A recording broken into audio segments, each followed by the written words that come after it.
امریکی صدر Donald Trump نے آبنائے ہرمز پر آگ برسانے کی دھمکی دے دی۔ کہا ایران اس علاقے میں بارودی سرنگیں بچھا سکتا ہے۔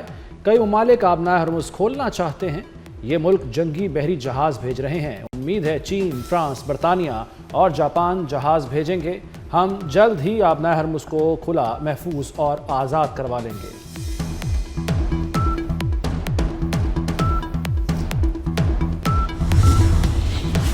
امریکہ کا ایران کی معاشی شرک پر حملہ، جزیرہ خارق میں 90 فوجی اہداف تباہ کرنے کا دعویٰ کر دیا۔ سینٹ کام کے مطابق فضائی دفاعی نظام، بحری اڈے، ایئرپورٹ کنٹرول ٹاور اور ہیلی کاپٹر ہینگر کو نشانہ بنایا گیا۔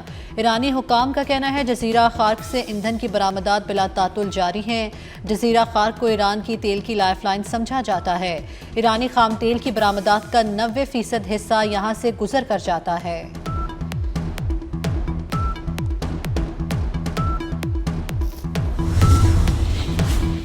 ایران نے امریکی اہداف کو نشانے پر رکھ لیا۔ یو اے ای کی فجیرہ پورٹ پر ڈرون حملے کے بعد آئل لوڈنگ آپریشنز معطل۔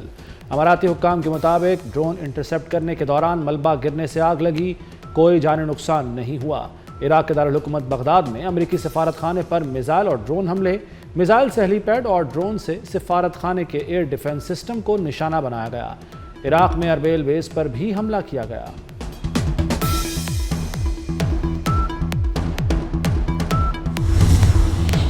سعودی عرب کے پرنس سلطان ایئر بیس پر بھی ایرانی میزائل حملہ۔ امریکی اخبار وال اسٹریٹ جرنل کے مطابق حملے میں امریکی فضائیہ کے 5 ریفیولنگ ٹینکر طیاروں کو نقصان پہنچا۔ امریکی حکام نے واقعے کی تصدیق کر دی۔ قطر کی العدید ایئر بیس پر متعدد دھماکے سنے گئے۔ ایران کا بحرین میں بھی امریکی بیس کو نشانہ بنانے کا دعویٰ۔ جوابی کارروائی میں بحرین سے ایران کی طرف میزائل داغے گئے۔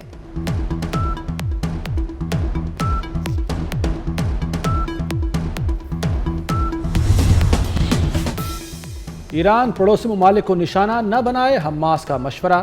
ایران کو جارحیت کے خلاف دفاع کا حق حاصل ہے۔ ایران بین الاقوامی قوانین کے مطابق ہر ممکن طریقے سے جواب دے سکتا ہے۔ ایرانی بھائیوں سے مطالبہ کرتے ہیں کہ وہ پڑوسی ممالک کو نشانہ نہ بنائیں۔ خطے کے تمام ملک باہمی بھائی چارے کے رشتوں کو برقرار رکھنے کے لیے تعاون کریں۔ ایران پر امریکی اور اسرائیلی حملوں کی بڑی لہر، کئی شہروں پر میزائلوں کی بارش کر دی۔ صوبہ کردستان میں 112 افراد شہید، حملوں میں 969 افراد زخمی ہوئے۔ بمباری سے تباہ ہونے والی عمارتوں کی تعداد 43,000 سے تجاوز کر گئی۔ 36,500 سے زائد عمارتیں رہائشی ہیں۔ صرف تہران میں 10,000 سے زائد عمارتوں کو نشانہ بنایا گیا۔ تباہ ہونے والی عمارتوں میں 43 طبی مراکز، 32 ایمبولینس سروس اور 120 سکولز بھی شامل۔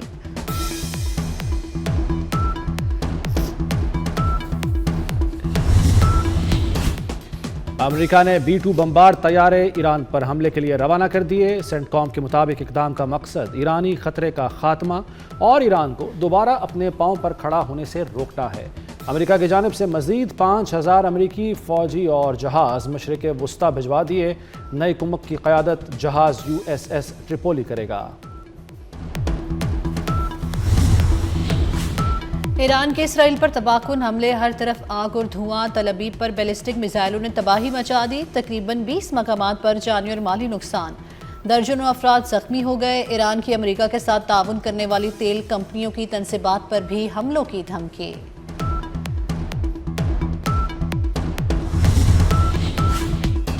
ایران کا چینی کرنسی یوان میں تجارت کرنے والے آئل ٹینکرز کے لیے اہم اعلان۔ ایران نے آئل ٹینکرز کو آبنائے ہرمز سے گزرنے کی اجازت دینے پر غور شروع کر دیا۔ دوسری طرف فرانس اور اٹلی سمیت دیگر یورپی ملک کا اپنے بحری جہاز آبنائے ہرمز سے گزارنے کے لیے ایران سے رابطہ کر لیا گیا۔ یورپی ملک ایرانی حکام سے بات چیت کر رہے ہیں۔ ایران نے بھارت کے 2 LPG ٹینکرز کو آبنائے ہرمز سے گزرنے کی اجازت دے دی۔ بھارت میں ایرانی سفیر نے تصدیق کر دی۔ ایرانی سفیر محمد فتح علی کا کہنا ہے کہ تہران توانائی کے اہم راستے سے بھارت جانے والے جہازوں کو محفوظ راستہ فراہم کرے گا۔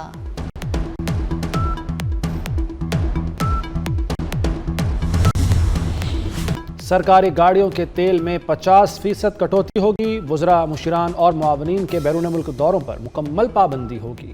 وزیراعظم کی اقدامات پر سیکریٹریز کو روزانہ کی بنیاد پر رپورٹ پیش کرنے کی ہدایت۔ پاکستانی سفارت خانوں کو 23 مارچ کی تقریبات سادگی سے منانے کا حکم۔